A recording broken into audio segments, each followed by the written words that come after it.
గోషమాల్ నియోజకవర్గంలో భారతీయ జనతా పార్టీ గెలిచినటువంటి 2018లో ఏకైక సీటు. అవును, అంతేనా? అవును. ఎందుకు రాజా సింగ్ను టార్గెట్ చేస్తున్నారు మీరు? హిందువులు అంటే మీకు నచ్చదా మీ టీఆర్ఎస్ పార్టీ?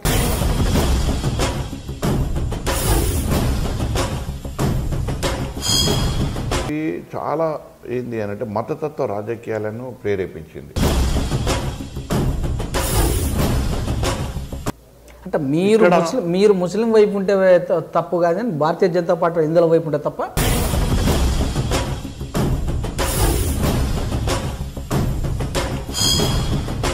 అప్పుడే నిర్ధారణ చేయకండి.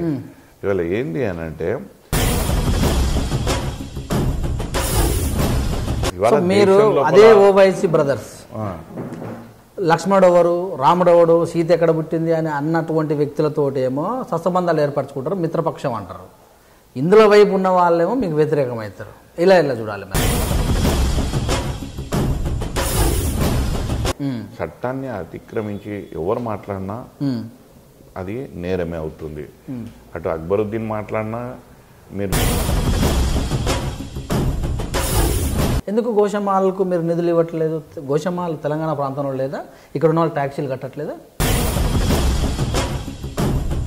రాజా సింగ్ గారు ఏ ఫైల్ పట్టుకొని సెక్రటరియట్ తిరిగిండు, ఏ ఫైల్ పట్టుకొని ముఖ్యమంత్రి దగ్గరికి పోయిండు, ఏ ఫైల్ పట్టుకొని కేటీఆర్ దగ్గరికి పోయిండు, ఏ ఫైల్ పట్టుకొని సంబంధిత మంత్రుల దగ్గరికి పోయిండు, నా నియోజకవర్గానికి ఇది కావాలని ఒకటి